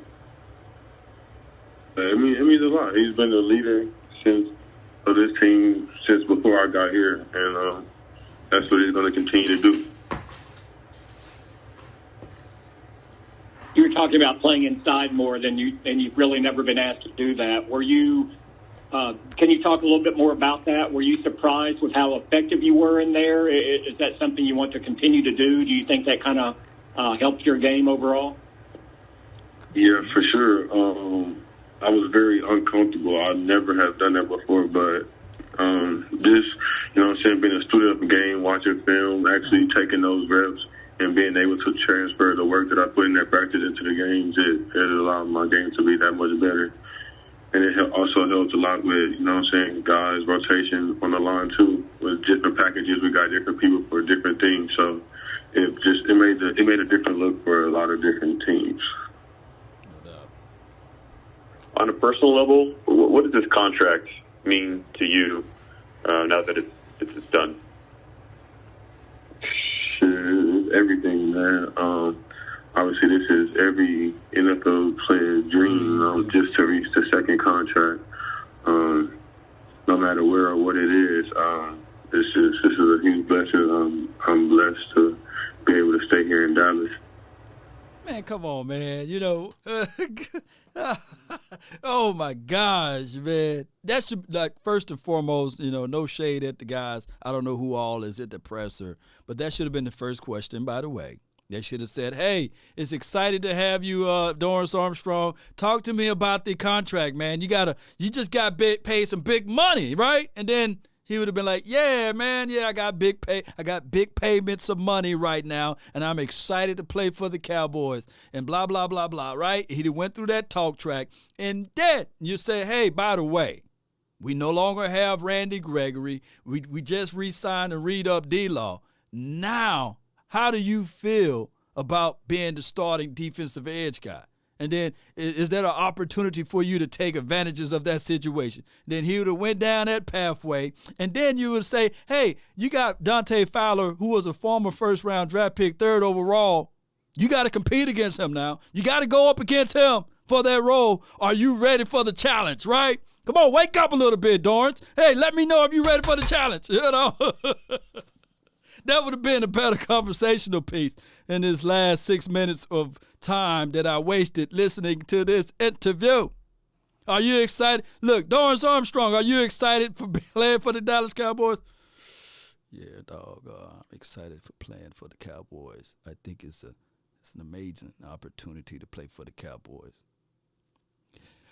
How? You can't be lying to kick it. Come on, man. You're supposed to be like, yeah, I'm excited to play for the Cowboys. We're going all the way, man. This defense, we were 12th ranked last season, and the guys that we have now and the people that we bring into the table now, I can't wait to put the silver and blue back on, get the pads ready, because I'm finna hit something and break something. We got Parsons that's going to be playing behind me. I'm going to make sure that I do my job. And, yes, if they kick me inside, I'm ready for it. I'm ready for the challenge. I can't wait to hit something. I'm Dorrance. I'm the DA around here. You know, my family is set up for at least 2 years now. They just signed my guy with the green dot, J. Ron Kurtz. Come on, baby. He sounded like he didn't want to be there, man. He sounded like that was paid for him to be there, you know, to have that whole conversation. If you guys got the Greg Berry said, hold on, my mom's calling. You know, so it is what it is, man. Shout out to those guys for having that privilege of speaking to him. It did sound like smoke weed every day. It did sound like he was on that good. You know, maybe he's on the edibles. You know, I don't know. You know, he was in that foggy state, right? But he's happy, he excited. You know, look, that energy gives off positive vibes, baby. And I know it could have been an interview that they recorded it, you know, recorded it. Come on, Jay Lamar said, come on, Law. Oh, my gosh, man. Shout out to y'all, man. Them gummies, baby. Patrick Thompson.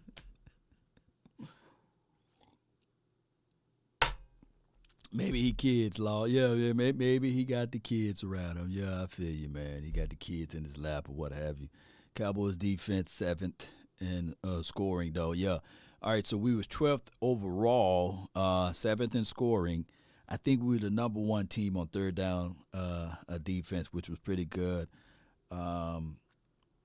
This team can improve on a few things or a lot of things and be even better on defense. And I'm quite sure that they're going to identify all of that stuff that they did last season, match it together, put it in a bow tie, and say, okay, we're going to bring it out for you guys for the 2022 season. All right, so let me see what we got here.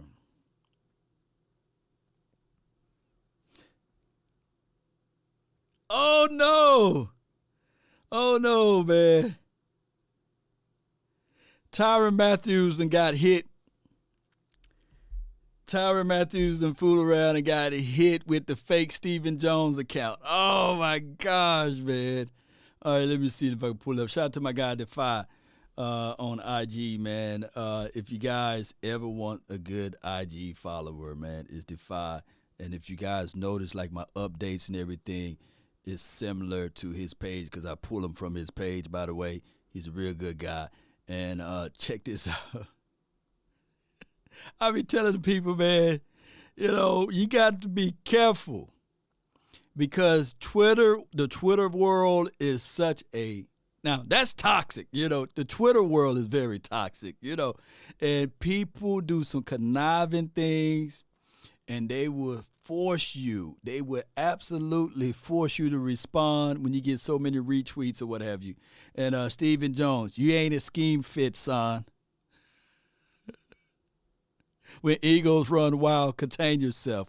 And it's what Tyrann Matthews says, and then the funniest S ever. I'm not going to cuss, but you guys see that right there. Oh, my gosh, man. Man, how many push-ups, sit-ups would you guys do and jump ropes that you guys would do if the Cowboys ever signed this dude, And that was originally the Jones family said that he wasn't a scheme fit back in the days or what have you. And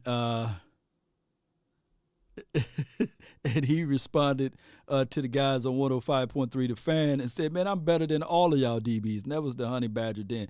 Let me pull up his full tweets right here, man.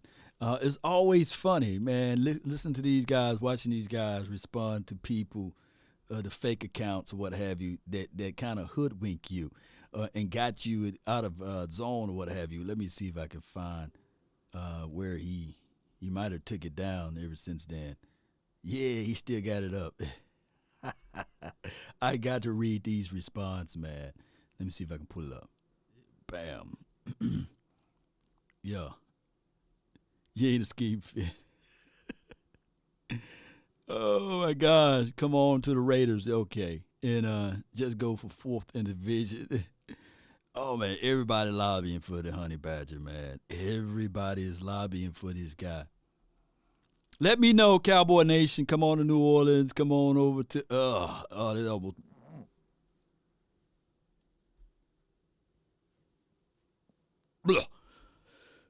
That's a terrible green. Oh my gosh. And the people with the Photoshops. That's another terrible color right there. Oh my gosh. Ugh. The Raiders okay, Oh, the Ravens. Oh.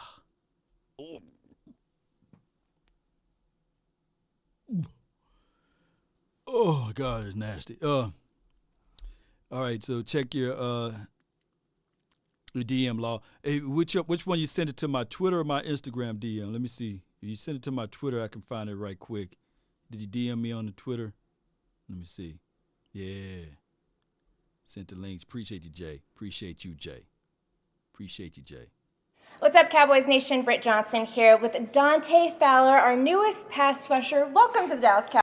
Let me know if y'all can hear that. Y'all can hear that audio? Cowboys. Thank you for having me. Well, I learned something new about you today. So you actually were recruited by Dan Quinn when you were going to college at Florida, and then you played kind of half a season with him in Atlanta before he was let go by the Falcons, and then now you are back here with Dan Quinn, reunited, and it feels so what? How does it feel? It feels awesome. It feels amazing. You don't know this song. First of all, it's an honor and a pleasure to be here in Dallas and be a Cowboy, and what better way to have Dan Quinn as my defense coordinator, a guy that I've been knowing since I was in high school, and a guy that knows the ins and outs of me as a football player, and I know he's going to get the best from me, so I'm excited to be here. Right, and you are actually going to be joining some other guys like DeMarcus Lawrence. We have Dorrance Armstrong, who just re-signed, and then let's add Micah Parsons in there too. Yep. Don't he look like Ricky Williams just a little bit? Since y'all say I look like James Harden, which I'm older than James Harden. Don't he look like Ricky Williams, baby? That's Ricky Williams right here, baby. We done signed Ricky Williams. Say, let's go. What role do you think you're going to play for this team? Whatever role I play, I just want to, do it 100% and do it all the way to my ultimate best. And whatever I can do for this team, that's what I'm gonna do. So whatever my role is, if it's out there to go sack the quarterback, to go do whatever, make a play for my team, that's what I'm gonna do. Now, I don't know how much you know about this guy, but Randy Gregory was just here with the Dallas Cowboys. You guys were both drafted in 2015 together. I don't know if you guys crossed paths in the combine or if you guys kind of followed each other's career, but kind of tell me your guys' relationship with each other if you know him. Randy's a great guy. I met him, of course, at the combine and when we were getting ready to get drafted in Chicago, and he's a great guy. I was always fond of his game. I love his game. Right. A tall, lone guy that finally, put it together. Yeah. And he had a great season, and he got rewarded for it. So I love Randy Gregory. I'm hoping and I'm willing to come in here and do some great things that he done as well. Yeah. One thing I'm gonna tell you guys right now, Dan Quinn being a former guy that. I'm gonna tell you guys right now. Excellent speaker, by the way, by Dante Fowler. He's an excellent speaker. He's answering the questions well. He's recalling the time that he met with Dan Quinn, and I didn't know that he recruited Dan Quinn recruited him back in college. So that goes a long way, and especially for the short spell of time that he had in Atlanta. There goes to show you guys, man, that if Dan Quinn were to get his hands really on him, who knows what would have happened. So this is a real situation that the Cowboys could find a diamond in the rough. When we look at everything and when we start dissecting this could be that situation for us. Recruited you twice before this, and Randy Gregory leaving the team. Did you kind of have it in your head that, like, I kind of ended up in Dallas? Did you think you might end up with the Dallas Cowboys at that time? Yeah, I was keeping a close eye on that, and it ended up happening. And honestly, I'm like lost the words. Cowboys Nation, right? Yeah, it's an honor to be here. So I'm very happy to be here. And of course, 1-year contracts, a lot of times they're still contract year that you're basically going back into, and then also it's prove it years. A lot of people say, what do you feel like you have to prove this season for yourself?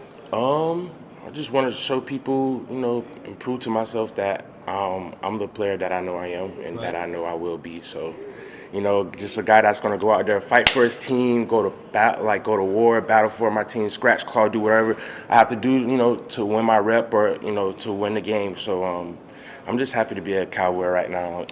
Well, the Dallas Cowboys, their theme last year for the defense was effort and energy, and I think you kind of fit right into that. Lastly, Cowboys Nation is very invested in their players, very invested in the free agency process. What do you have to say to Cowboys Message? You got a message for them, Cowboys Nation?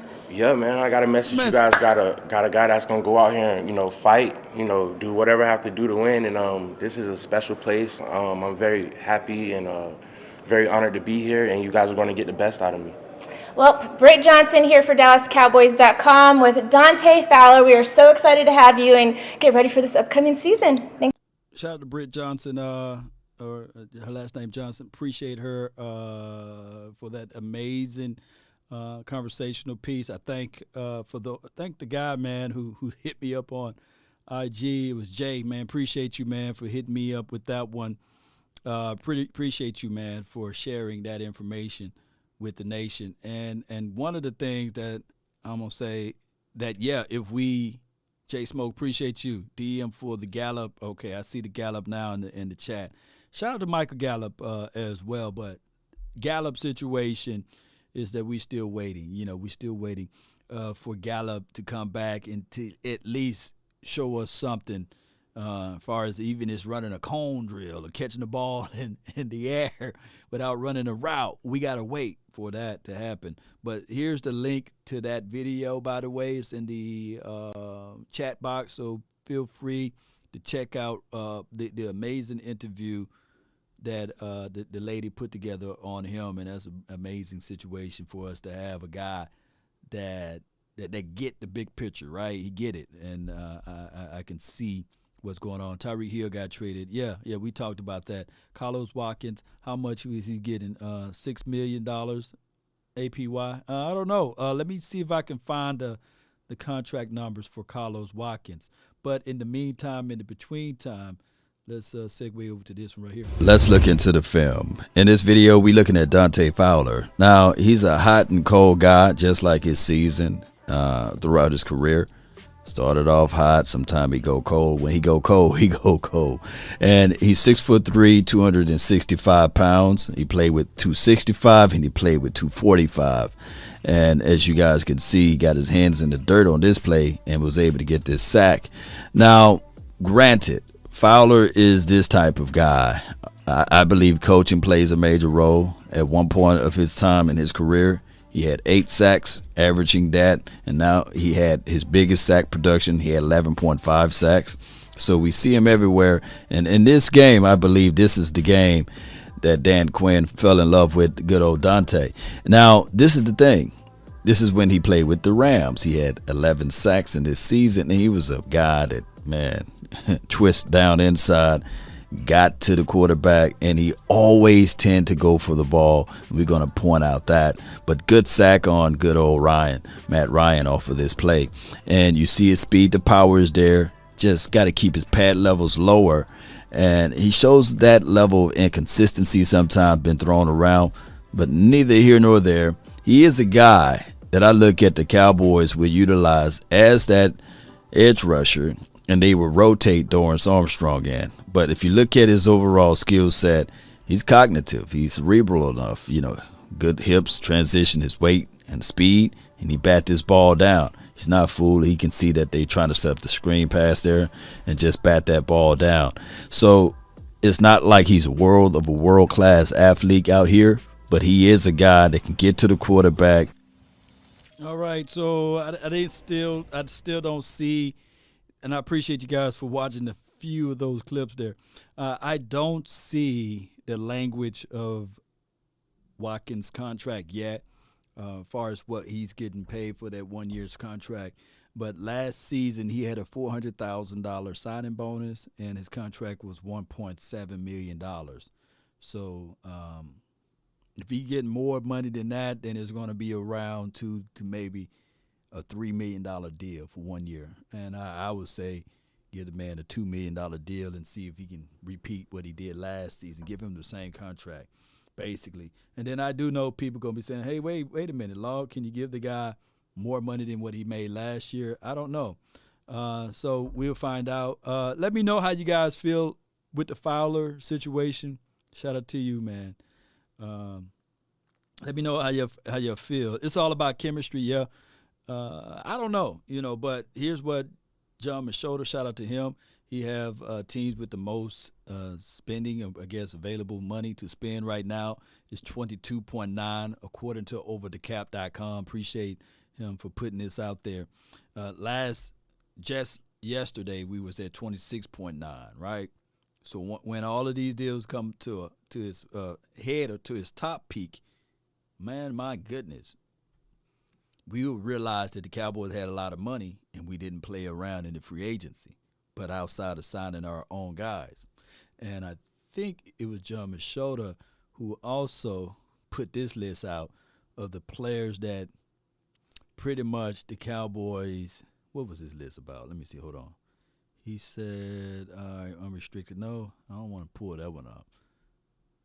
And let's walk on. All right, see, he had this list right here. And shout out to this list right here of the guys that left and the guys that staying. So let me ask you guys this before we depart and everything. Are we doing the right thing? Are we absolutely doing the right thing right now of restructuring and re-signing our own guys and playing it safe with the guys that's out there in the market? Or is it a situation whereas this is the apple pie, the sweet potato pie, and we got to wait until it's done? And we can't say, I want a slice now. I want a piece now. No, you got to process it, you got to prepare it, and you got to put it in the oven. And we are still at the process of this thing being prepared, right? And sometimes when it's a James, this will be a wait and see thing. This is James. Like, there's two parts to this conversation, right? And the two parts of this conversation would be, do you beautiful people said, you know what, Law, can you just take this time off and just wait till all of the things to be done, right? Instead of talking to us live every day, because this is counseling too, There's 1,000 things that I can be doing right now, right? Outside of talking Cowboys. But I think that this is a good vent session, right? We can talk about the moves that the Cowboys are doing. We can talk about this daily of we should go out there and get this. We should go out there and get that. But in actuality, right? Just to be true with you guys. We don't turn no minds or no heads on our thoughts of this. This is just an opinion-based situation and a reactionary, right? We react to what the news is going on. Now, we can continue to apply P. We can continue to apply the pressure. You know, we pushing P around here, Cowboy Nation. We are. And the subtle changes are like the ripple effect. Because I do know the Cowboys listen, right? If you're part of Cowboys United, let me know. Cowboys United is a program, a specialized program, where you get inserted with all of the Cowboys information, and you get a good information about what the Cowboys plans are doing or are for the season. If you're a Cowboys season ticket holder, you get privy to more information about some of the moves that the Cowboys do or what have you, and they include your thoughts on it, you know. And I'm a part of that organization, so shout out to them. But it's always good to know at least what's going on with this org. Be happy with who they sign. Yeah, we can be happy. But I think the people want to know how this thing goes, you know. Ticket holders should be on strike, for real. And this is from my guy, Jay Lombardi. Here's the only thing, the biggest problem with the Cowboys. And put it like this, I'm going to play it. I'm going to play this audio. I think I got it. Shout out, I forgot who sent this to me, but I think I got the name of the person, man, that sent this to me earlier today. Yeah, this was from Chris Flores. Let me see if I can get this. Let me see if I can get this audio out of here. Hold on. There we go. Disregard the Rams. I guess I was doing some study work on the Rams. All right, we go right here. We're going to play this audio. Shout out to them. Just wondering, with a team as big as the Dallas Cowboys, I mean, they're like one of the biggest sports organizations. Let me preface this. This is Pat McAfee. He was on his show yesterday. Shout out to him. And yesterday was this morning was my first time paying attention to Pat McAfee show. Because I only watched like snippets of it, but I wanted to hear the full insert of Pat McAfee segment. Matter of fact, let's not do that. Let's do it this way. I want to give you guys the full insert to Pat McAfee show. And I'm telling you, man, everybody's second place at this guy's podcast in the sports arena. Everybody else is second and third and fourth place because this show, Pat McAfee, is phenomenal. You know what he's doing as a guy that literally spitting his mind with his group of buddies and his guys out there is phenomenal. And he's doing a great job, man. So round of applause to Pat McAfee. But hold on. Let me see if I can find his audio of what he said about the Cowboys. Give me T-minus a couple of seconds here.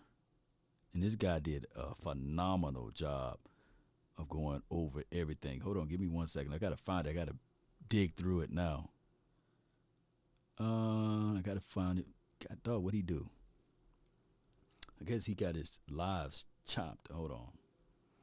Y'all bear with me. Y'all ain't going nowhere. Y'all can wait a little bit. It was the March 22nd show. All right, so we go here. It's about right around here. Let me see if I can find that clip. Smith and Robert Smith. Fired just strictly because they were Dallas Cowboys. So do you think Here you go. All this shit started. and the Los Angeles Rams won it. It was fired just strictly because Dak looks like he might become a journeyman at a couple. All right, here you And go. it was stolen. I wonder what was the name. Hey, let me know if y'all can hear the audio, man. It's Pat McAfee, and I'm going to share the link to his page, okay? We can't play the video because that's against copyright rules. So hold on. Let me hear the audio. Of a song, right? Yeah, that This one. guy Because stinks. maybe you're gonna be the one. Yeah, that's the one. That was the one. That was the one I was thinking of. And then Third Eye Blind just naturally came out. I was just listening to it this morning. Wonderwall? No, the not Third Eye Blind one. No, the jumper. This guy said that Matt Ryan knew the Tennessee Titans offense Yeah, he because does. Artie This guy Smith call in was his coach last year. Maybe they just kept the Artie Smith offense completely intact after he left Tennessee. They did. But Appreciate you, Jensen. Appreciate They you. hired from within. Hey, Connor. Love that brain power. Let's Appreciate go to you, the Dan. 5 Energy phone line here on this line, here Matt we go. Ryan's quarterback of the Colts Tuesday. Wesley in Colorado, what's going on, pal? Listen up. Hey, how's it going? It's going. Just wondering, with a team as big as the Dallas Cowboys, I mean, they're like one of the biggest sports organizations ever. Why do you guys think they're such a dumpster fire as a team and an organization? Do you think that's why? Because of how big they are? They're a big marketing conglomerate. It is very difficult for everybody to stay focused on the task at hand, which is winning fucking football games, Wesley? Excuse his French. Yeah, I mean, that seems possible. I mean, I don't know. Dak looks like he might become a journeyman in a couple, maybe 2 years. Are you a Cowboys fan? Big cut, yeah, 34, long-time Cowboys fan. But he's going on 7 years now. That's a long time. Yeah, it is a long time. He just got re-upped, though. He got hurt a couple years ago. He was able to do well. But it is interesting because every year we buy into the hype. And every year we have this conversation that every year we buy into the hype. I'm actually getting to the point where I'm sick of having the conversation about the conversation that we have about the Cowboys. And I don't think I'm the only one, but the Cowboys do numbers. Anytime you talk about the Cowboys, people listen, people want to hear what you're saying because the Cowboys are polarizing, obviously. Jerry Jones at the head of that time, because their fan base is so loyal, so passionate, so large, because of the marketing push behind it. They're on national TV every fucking weekend. I mean, you're seeing the Cowboys every single weekend. Whenever you have people get hired just strictly because they were Dallas Cowboys, so do you think the Dallas Cowboy narrative is going to continue to get pushed?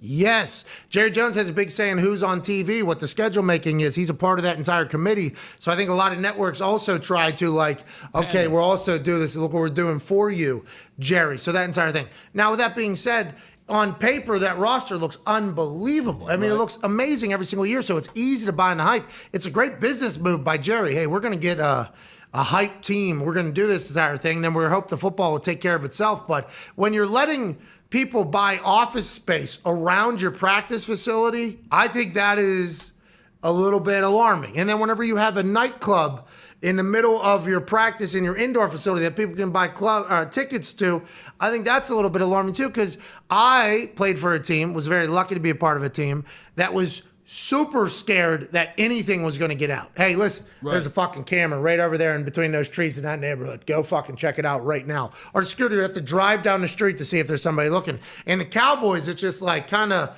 whatever you want, you get to see, and you're in there. I'm not saying that's why they lose, but there's shit like that probably stacks up on top of each other that it's hard to focus on the task at hand. I don't know. I might be wrong, though. I'm not sure. That's Pat McAfee on the notion that the Cowboys are always the hype machine because of the influences from Jerry Jones and the local media, and on top of that, the infrastructure on how we have a nightclub at one of the it's the owner's box pretty much at one of the stadiums. It's a suite that you can actually rent out or what have you. People even have their weddings at both locations, at the Frisco or as well as the Arlington. And I'm quite sure that other teams adopted that type of philosophy to bring in more revenue. But neither here nor there. He do have some valid points. We do give out a lot of information here at Cowboys Land, and we do have the liberty of teams bending over, networks bending over for the Cowboys brand because we bring in so many eyeballs. And to go to the point that Pat McAfee is talking about, he's telling the truth, Grace. There are more casual fans than there are diehard fans, unfortunately. And the whole conversational piece about Dak Prescott being a journeyman, they're going to refute that. They're going to talk about, they look at Dak Prescott differently. But I don't think that he will be a journeyman. I think that Dak Prescott going to finish his pretty much contract out with the Cowboys. And if they don't come to an agreement, he's going to go to another team and be there for a long time. But neither here nor there. This is the situation, Cowboy Nation. Yes, we do give out a lot of information. But when I say that there are more casual fans than diehard fans, as relates to willing to boycott games, not buy merch, not turn on the TV, there are also haters, that keeps the revenue going. People love watching misery. People love to watch the downfall of organizations, the pride come before the fall, right, type of journey. Look, I think Batman said it once before. Batman did say it once before, right? Whereas you can be a hero so long that now you become the villain or what something. How that saying go? You're a hero for so long that you become the villain, right? And the Cowboys, we were beloved in the 90s because we understood that the team was a new team, a fresh idea, the new maverick of an owner, right? The team that was the underdog, I believe in 92, what have you. Not a single person on the defense was voted into the Pro Bowl or what have you. And they had their backs against the wall at that time when we played against the 49ers. It was like a situation whereas the 49ers was the big dog that was on the porch, right? And we end up being the underdog, beating them, going to the Super Bowl. So it was so many things like that that helped push this team to where we at now. And what's going on collectively speaking, hear me out before you guys unsubscribe and move off. Collectively speaking, this team 90s high is fading away. The 90s high, we start sobering up. We start realizing that, oh, wait a minute. We are touchable. Because for a long time, it was untouchable. For a long time, Cowboy Nation, people really meant that they wanted to play for the silver and blue. They really did.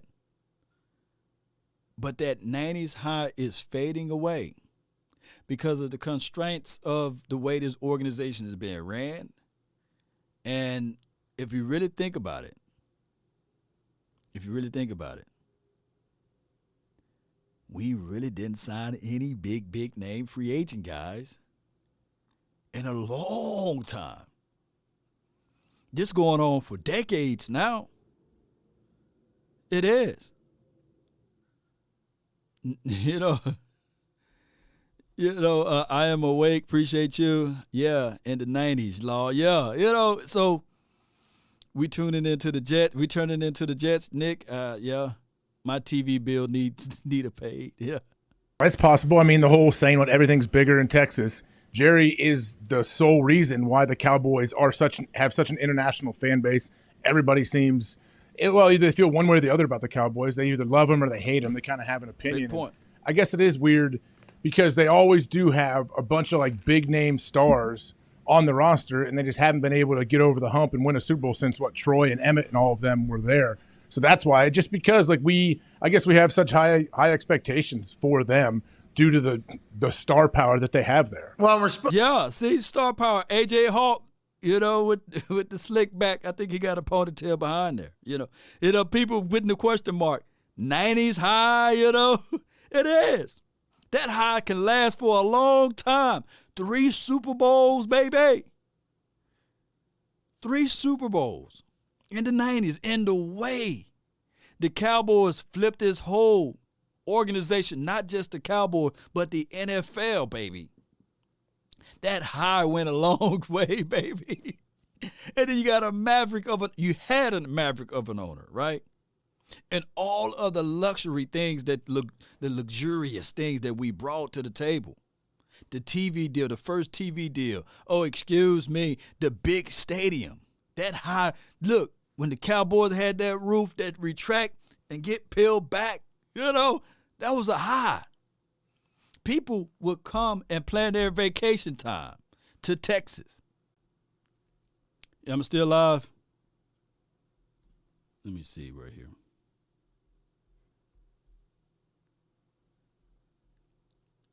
My internet's still going up and down. Y'all can still hear me? Yellow. Good now. So that was revered in a certain way. Can y'all hear me now? I'm back. But, my internet has been going in and out as of lately. But you guys get what I'm saying. You guys can hear me. Appreciate you. Let me close some of my windows here. But that's been revered in such a way, whereas, that's what's been going on. Unfortunately, fortunately. But I appreciate you guys for tuning in. But let me know where y'all left off at, But that is what it is, Cowboy Nation. I really appreciate you guys so much. Let me close out some of these windows here because I'm frozen in space. Here we go. But that is the reality of it. Where did I left off at? Where do you guys left out at right now? But I appreciate you guys for tuning in. No, don't be blocking. Don't be blocking my web, baby. No, my internet for real been acting up ever since those tornadoes done hit Texas.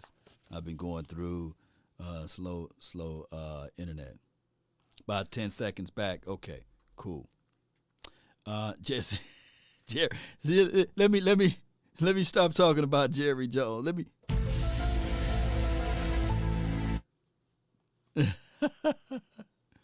But it is what it is. Appreciate you, Shap, man. Appreciate you. I'm doing well, Cowboy Nation. I am. All right, so if you watched all the way to this point and you have not hit that like button. Shame. Shame. Yo. Shame. Appreciate you, man. And shout out to you. You got a chance to meet up with Jimmy Johnson, man. That is a beautiful picture that you shared with the community, man. And I really appreciate you. It's been a long time since I talked to you, but I want to tell you, yeah. Seal says how much Bobby Wagner is asking for, we don't know, right? But I really think that whatever offer that the Cowboys is willing to give him probably was too low, in my opinion. But neither here nor there, Cowboy Nation. I really appreciate you guys for tuning in. Check out Pat McAfee show. Brilliant guy, brilliant understanding of what's all happening. Shout out to you, Jermetta. Appreciate you for coming in. Be sure to hit that shared icon and let people know where to go when they want to tune in to Cowboys Sports Talk and Beyond. All right. Yeah, I know, right? Law Nation, it's happened 10 years ago. Yup. Oh, that picture was 10 years ago? Oh, my gosh. I thought that was a recent picture. Cowboy Nation, let's continue to grind. Shout out to Carlos Watkins for getting that deal for 1 year. Shout out to Tyreek Hill breaking the internet with that multi-crazy $1 million deal. I think it's $72 million guaranteed. Shout out to you, Gina. Appreciate you guys that's on the Facebook. Appreciate you guys that's on the Twitter and Twitch. I really appreciate you guys so much. Be sure to understand that I'm only spitting my mind. And if you can keep your head when all about you are losing theirs, blaming it on you, if you can trust yourself when all men doubt you, but make allowance for their doubting too. If you can wait and not be tired by waiting or lied about, don't deal in lies or hate it and yet give way to hate it. And yet don't look too good nor talk too wise. If you can think and not make thoughts your aim, or meet with triumph and disaster and treat those two imposters just the same. If you can bear to hear the truth you've spoken, twisted by knaves to make a trap for fools, or watch the things you gave your whole life for, broken and stooped and built back up again with worn out tools. If you can make one heap of all your winnings and risk it, just like Jerry Wayne did to buy the Cowboys, and never breathe one word of your loss. Just like he had multiple times with other organizations that he wanted to buy, right? Y'all saw how I cleared that up? Shout out to Jerry Jones. But if you can walk with kings and presidents, nor lose the calming touch, for neither foes or loving friends can harm you. If you can fill the unforgiving minutes with 60 seconds worth of distance run, Cowboy Nation, then you, my friend, has unlocked the true meaning of what it takes to be a champion, a hero, but most importantly, Cowboy Nation, you have unlocked the true meanings of what it takes to be a man. That's been my time. I really thank you all for yours. And remember, you're listening to nothing but the best. Y'all write that down. Let's go, Cowboy Nation. I'm up out of here. No more freezing, baby. Let's go. Appreciate y'all staying all the way to the benediction, baby. Yeah. Y'all put some fire on my name, baby. Let's go. Yeah. Nowadays, nothing really is. Come on. Only one of me and nobody Yep. like me. Phone ringing and I tell All right. I got I'm a thief with words, baby. Yeah. Eric Thomas, shout out to the second cousin, baby. Let's go. Yeah. Hit the door and the dumb Come on. just whole team here might need some. Still young, but I move like a Veteran, baby. Yeah. If you're down in my management, Come on. I'm just warming up, wait till I old producer saw the Come on. numbers one. Different colors in my baggy light. Yeah. Chalk it up, talk of the town where you're I talking. promise y'all, when I make it big, all of y'all, I'm bringing all of y'all with me. I promise you that. I promise you that. There's going to be a news sighting that Law Nation have made it big, and I'm bringing all of y'all with me. Trust me. I know who you are. Come on. It is. Come on. Imitated but never duplicated, baby. Come on. Let's go. Turn me up. Yeah. Law Nation. Let's go. I get paid to stay away. Yeah. I get paid on rainy days. All right. I might make it rain today. Let's go. I got paid off pain today. I did. Gotta take the pain away. In my own lane, finger roll. I would never sell my only soul. Never. Heard your whole team was for sale. Let's go. Not mine, baby. Who the realest FBI. one, never know. All this acting, you go play a role. Give you the world when they Shout try you out to up. y'all. Try you out and then they line you up. Oh. Now you're looking hungry, ribs are touching, need some food. He needs some milk. Let's go. Surprised, but you was food. Boy, get out the way, it's been a day, now you're old news. Let's go. Money out of the you know what. Take my moves. Nowadays, Let's go. Never duplicated. Yeah. Phone ringing and I tell him it's ice. I got wifey on blingy, she freeze. Photo, please, no photos. G's, no. Come on. Please, no photos. Nowadays, nothing really is ice. Only one of me and nobody like me. Phone ringing and I tell him it's ice. What we tell him? Wifey on blingy, she freeze. Photo. Hey, ho. Let's go. Jerry. Come on.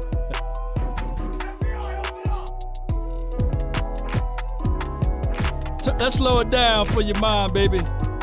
Come on. One way or another, baby.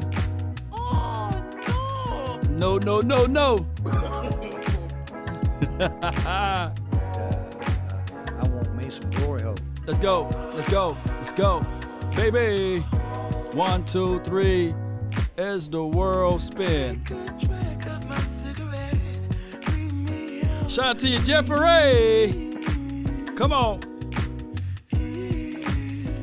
Vincent, let's go. Iceberg Kill. Come on. I appreciate you spending your lunch break with me. Don't let the street lights hit you. No, let it hit you. Look at him. That's that 90s high, baby.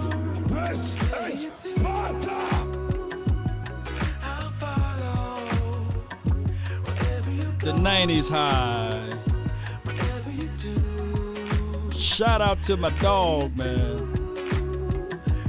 Watch this pick. 6.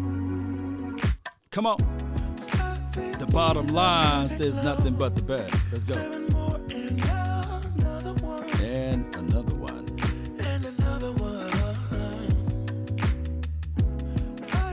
Salute to him.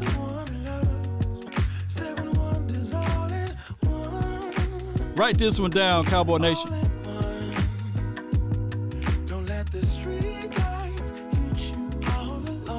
Come on, baby. It gonna hit you.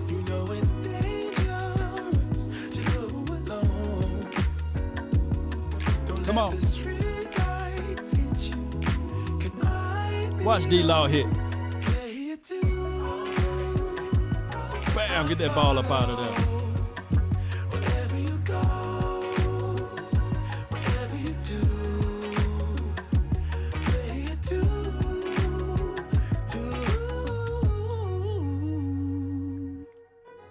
If a paper crane can fly, then forever doesn't feel that far.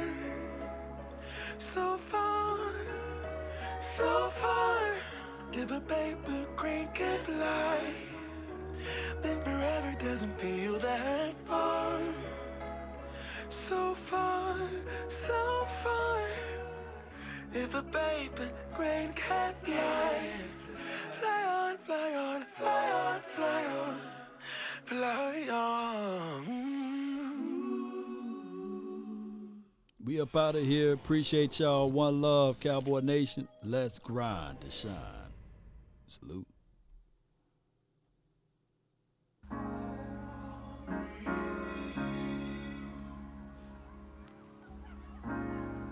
You have to be your biggest fan.